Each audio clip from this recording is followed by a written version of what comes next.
Berhenti seketika, jaga diri, dan nikmati hari Anda. Baiklah. Kanye West kembali ke pentas antarabangsa dan kali ini dia mendakwa bahawa dia telah mencipta sejarah. Dia baru sahaja membuat persembahan di konsert besar di Stadium Olimpik Atatürk, Istanbul, Turki, di mana dia secara salah mendakwa kepada peminatnya bahawa petikannya, kita baru sahaja memecahkan rekod 118,000 persembahan stadium terbesar sepanjang masa. Memang, persembahan itu memang mempunyai ramai peminat. Ia adalah gabungan konsert dan festival. Dengan bekas abang iparnya, Travis Scott, turut naik ke pentas bersamanya dan peminat terbang dari seluruh Eropa dan luar negara. Tetapi pertunjukan ini berlaku dalam konteks yang rumit. Ini adalah hentian jelajah Eropa pertama West dalam beberapa tahun, selepas beberapa negara mengambil langkah untuk menghalang atau membatalkan persembahannya kerana sikap antisemitisme beliau yang terang-terangan. Seperti contohnya pelancaran lagu yang dipanggil Heil Hitler yang secara literal memuji fahaman Nazi.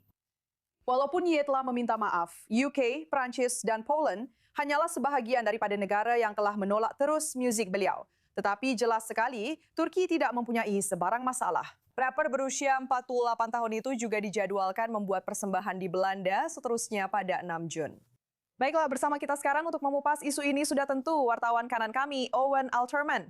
Saya sendiri bukan peminat rap, saya akui, atau peminat hip-hop. Tapi Anda tahu, memang banyak perkara untuk dibincangkan. Sudah tentu Kanye West akan membuat jelajah. Maksud saya, apakah yang hal ini tunjukkan kepada Anda tentang, saya rasa boleh dikatakan, legasi seni dan tindak balas politik serta sosial? Seluruh jelajah antarabangsa yang dia rancang ini memang sangat kontroversi, kalau nak cakap secara lembut. Gambar-gambar itu nampak hebat. Maksud saya, kita baru saja melihatnya di skrin. Saya tak pasti sama ada Natasha, 118,000 itu satu rekod atau tidak. Bukan. Saya sudah semak. Dia mengingatkan saya pada seorang budak yang pergi ke perlawanan bola sepak Michigan, University Michigan, dan sentiasa berkata Anda adalah sebahagian daripada penonton terbesar yang menonton perlawanan bola sepak di mana-mana sahaja di Amerika. Dan saya tak pasti sama ada mereka sebahagian daripada penonton terbesar, tapi hampir juga dan gambarnya memang hebat. Nampak macam satu persembahan yang hebat. Dan sebenarnya dalam media Turki, kalau Anda tengok apa yang mereka terbitkan, sekurang-kurangnya dalam media Turki berbahasa Inggris mereka, Facing the World, itulah yang mereka tonjolkan. Tengok berapa ramai orang yang datang. Mereka menyenaraikan negara-negara dari mana peminat datang dari seluruh Eropa. Dari Rusia, dari Kazakhstan, memenuhi stadium itu dan melimpah ruah. Saya nampak awak tak begitu yakin. Dan saya bukan di sini untuk jadi peguam bela Kanye West dalam apa jua cara. Tapi dari perspektif Turki, ini satu kejayaan besar. Mereka nampak ada kekosongan di sini. Mereka nampak peluang, mereka ambil peluang itu. Dan mereka memanfaatkannya sepenuhnya. Dan gambar-gambar itu jauh lebih meyakinkan daripada artikel-artikel tersebut. Tapi awak betul, Natasha, Kanye West telah meminta maaf dalam satu iklan, satu muka surat penuh di Wall Street Journal. Saya tak boleh beritahu apa yang ada dalam hati dia selepas semua perkara mengerikan yang dia katakan dan telah katakan itu. Sudah tentu ia akan ambil masa yang lebih lama. Maksud saya, dia betul-betul menghasilkan sebuah lagu yang dipanggil Heil Hitler. Maksud saya, ia memang sangat pelik. Sekali lagi, sudah tentu Anda tahu, Anda memang mahu memaafkan seseorang yang jelas sedang bergelut dengan masalah kesihatan mental yang memang telah didokumentasikan dengan jelas. Dia sendiri pun pernah bercakap tentangnya. Dan saya juga rasa selepas Eurovision dan boikot umum yang kita lihat terhadap Israel, memang ada ruang untuk bertanya, adakah muzik tempat yang sesuai untuk politik diketenahkan?